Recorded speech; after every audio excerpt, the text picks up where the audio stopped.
Hello बच्चों, good morning.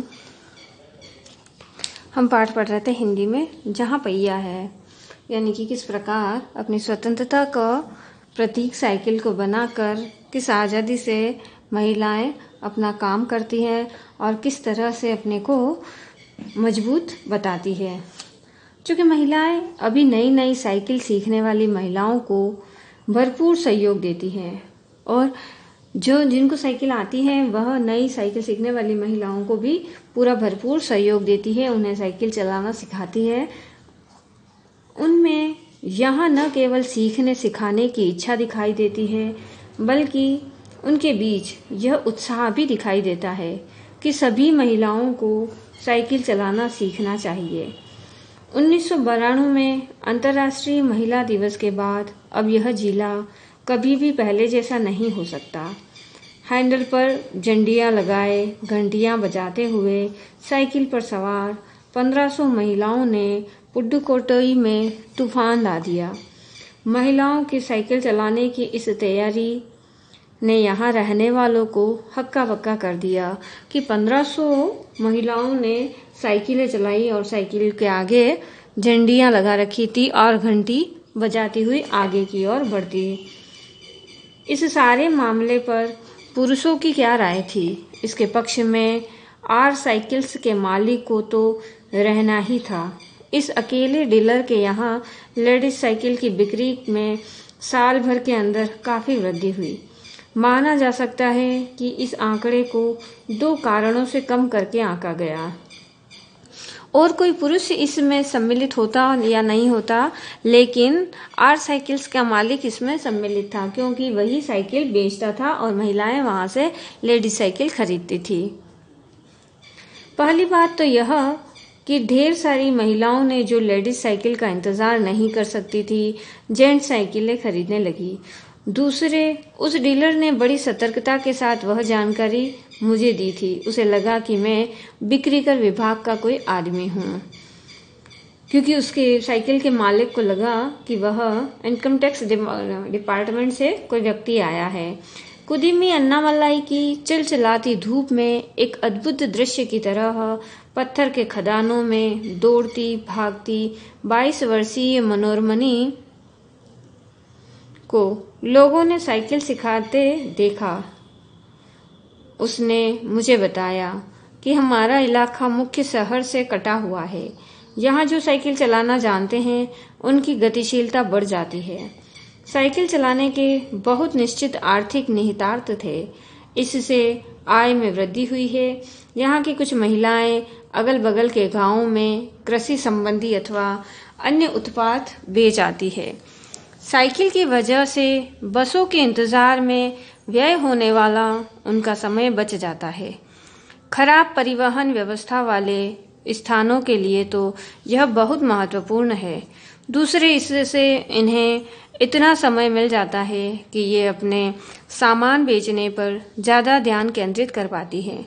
तीसरे, इससे ये और अधिक इलाकों में जा पाती हैं, क्योंकि उन्हें एक तो बस का इंतज़ार नहीं करना पड़ता और एक पैदल नहीं जाना पड़ता, तो उनके समय की बचत भी होती है। तो वह कुछ निश्चित इलाकों के अलावा भी दूसरे इलाकों में अपने सामान को बेचने के लिए जा सकती है, क्योंकि उन्हें उतना समय मिल जाता है और किसी के सहारे की भी ज़रूरत नहीं होती कि कोई उन्हें एक स्थान से दूसरे स्थान पर सामान बेचने के लिए लेके जाएगा। अंतिम बात यह है कि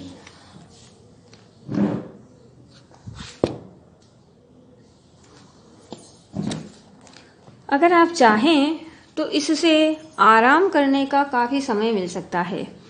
जिन छोटे उत्पादकों को बसों का इंतज़ार करना पड़ता था, बस स्टॉप तक पहुंचने के लिए भी पिता, भाई, पति या बेटों पर निर्भर रहना पड़ता था। वे अपना सामान बेचने के लिए कुछ गिने चुने गांवों तक ही जा पाती थी। कुछ को पैदल ही चलना पड़ता था। जिनके पास साइकिल नहीं है वे अब भी पैदल ही जाती हैं। फिर उन्हें बच्चों की देखभाल के लिए या पीने का पानी लाने जैसे घरेलू कामों के लिए भी जल्दी ही भागकर घर पहुंचना पड़ता था, क्योंकि महिलाओं पर घर की जिम्मेदारी भी होती है और तो बाहर का काम भी करती है, तो डबल जिम्मेदारियों को निभाने के लिए उसे वक्त की आवश्यकता होती है।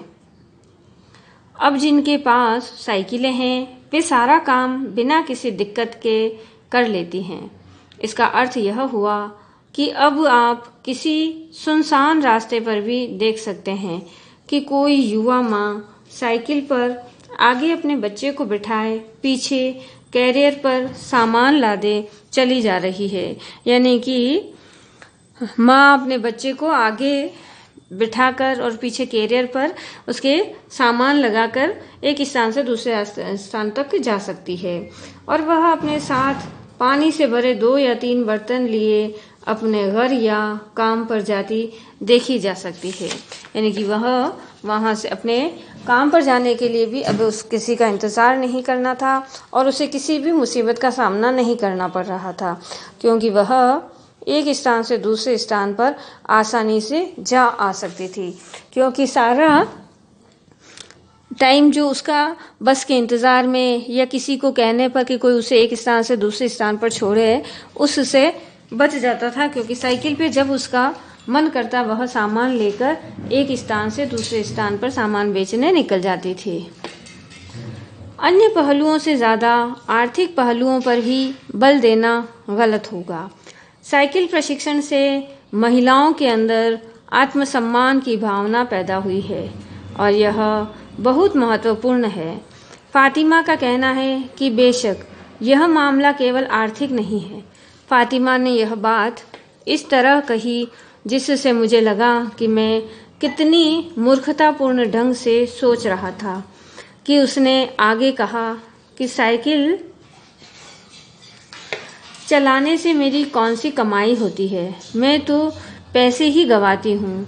मेरे पास इतने पैसे नहीं हैं कि मैं साइकिल खरीद सकूँ, लेकिन हर शाम मैं किराए पर साइकिल लेती हूँ ताकि मैं आज़ादी और खुशहाली का अनुभव कर सकूं।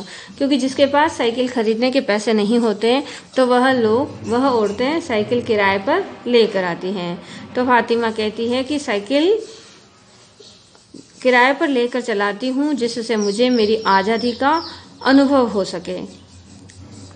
पुडुकोट्टई पहुँचने से पहले मैंने इस विनम्र सवारी के बारे में कभी इस तरह सोचा ही नहीं था। मैंने कभी साइकिल को आज़ादी का प्रतीक नहीं समझा था।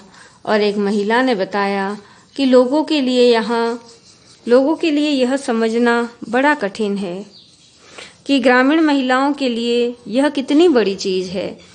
उनके लिए तो यह हवाई जहाज़ उड़ाने जैसी बड़ी उपलब्धि है। लोग इस पर हंस सकते हैं, लेकिन केवल यहाँ की औरतें ही समझ सकती हैं कि उनके लिए यह कितना महत्वपूर्ण है। माना कि यह बात अगर लोग सुनते हैं तो उन्हें हंसी आ जाती है, लेकिन यह बात उन औरतों से पूछो कि उनके लिए यह कितना महत्व रखती है और यह बात कितनी महत्वपूर्ण है। जो पुरुष इसका विरोध करते हैं वे जाएं और टहलें, क्योंकि जब साइकिल चलाने की बात आती है वे महिलाओं की बराबरी कर ही नहीं सकते।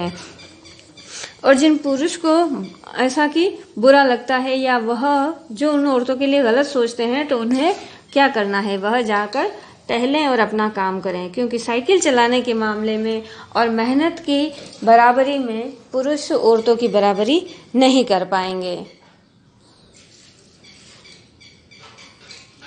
तो ये पाठ यहीं समाप्त होता है। इसके क्वेश्चन आंसर करेंगे कल और इसके कुछ शब्दार्थ देखेंगे, जैसे कि फप्ती का अर्थ होता है चोट करने वाली या चुभती बात।